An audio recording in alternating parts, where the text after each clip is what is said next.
My name is Caroline Ferrari, and this is my final project screencast on YouTube.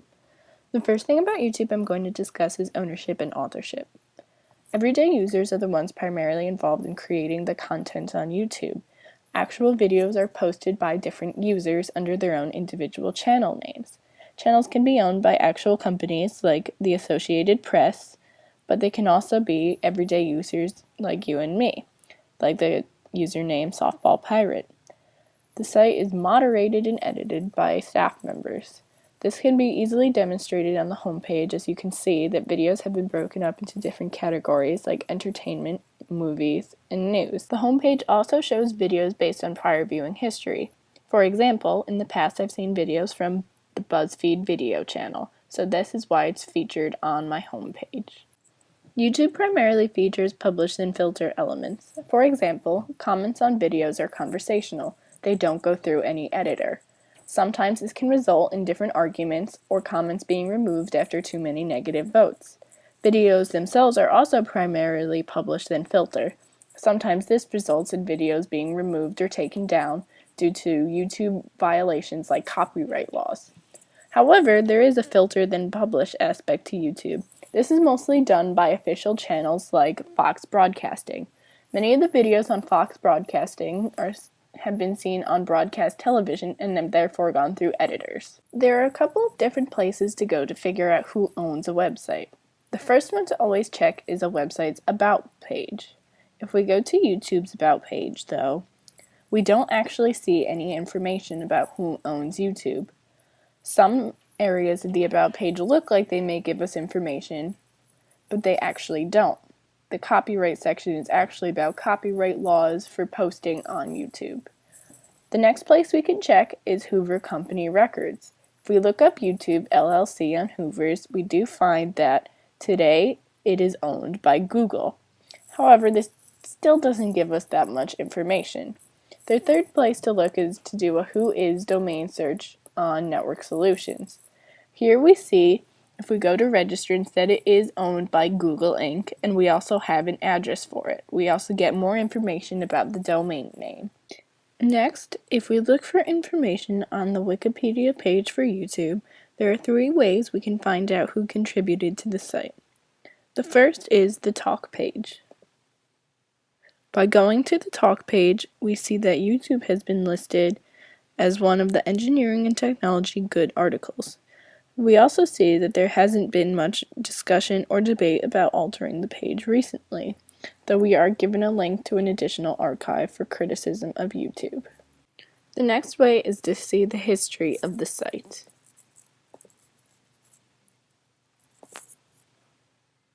Here we see who has edited the YouTube Wikipedia page and what they changed. In general, these editors do not appear to be biased or to work for YouTube or Google. For example, this user here has done a lot of the more recent edits and has no indication that he works for YouTube.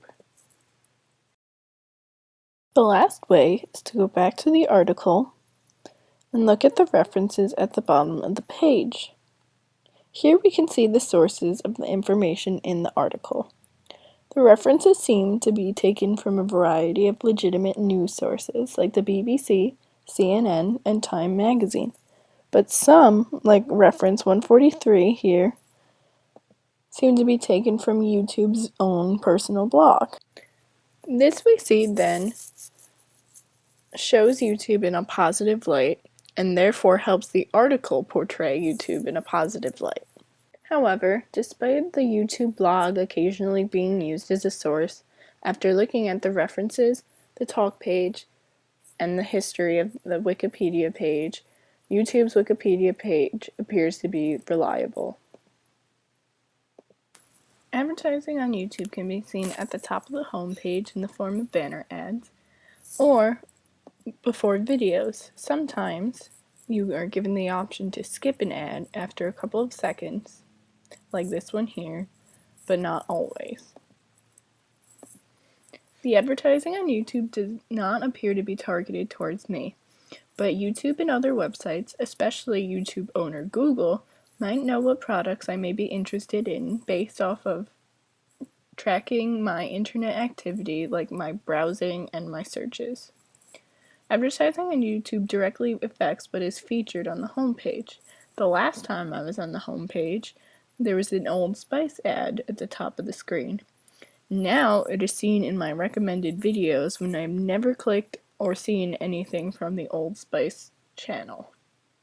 Advertisers can limit the content that the viewers and site users get to see, choosing to promote their advertisers rather than sharing some of their videos that are more interesting or more diverse, or ones that I would actually be interested in, like in the case of the Old Spice video and my recommended videos. If we go to goodguide.com and look up Google Incorporated, which is the owner of YouTube, we learn that they only have the OK ratings of 5.1, 5.5, and 5.6.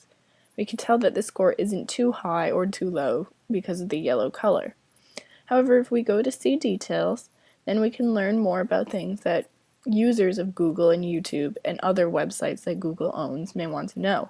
For example, under social performance transparency, Google only has a 3. Transparency indicates the amount of information a company publicly discloses about its social policies, programs, and performance. Users would probably want to know more of these things and would expect a higher rating. The last thing about YouTube I'm going to discuss is privacy. If we scroll down to the privacy policy, it leads us to Google's privacy policy. Google makes a point of breaking down their policy disclosures to make sure it's easy to be understood. They want to make sure that there is no confusion about this, so they break it down to various bullets. If we see the information we share section, we see that Google does not share personal information with companies, organizations, and individuals outside of Google unless one of the following circumstances apply, which include your consent, domain administrators, external processing, and legal reasons. If we scroll back up, we see that under the information we correct, when you sign up for a Google account for YouTube, they do ask you for personal information like name, email address, telephone number, or credit card.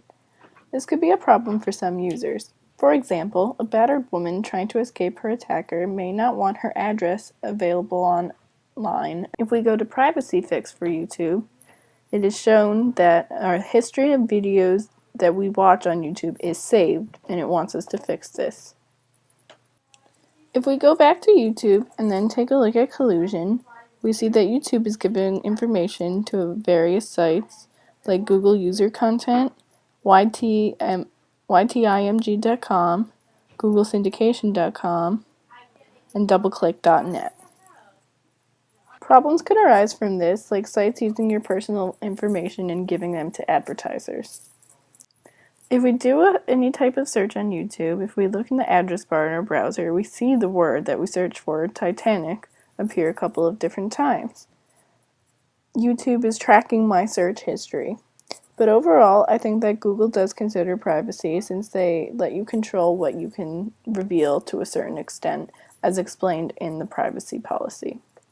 That is it for my screencast on YouTube.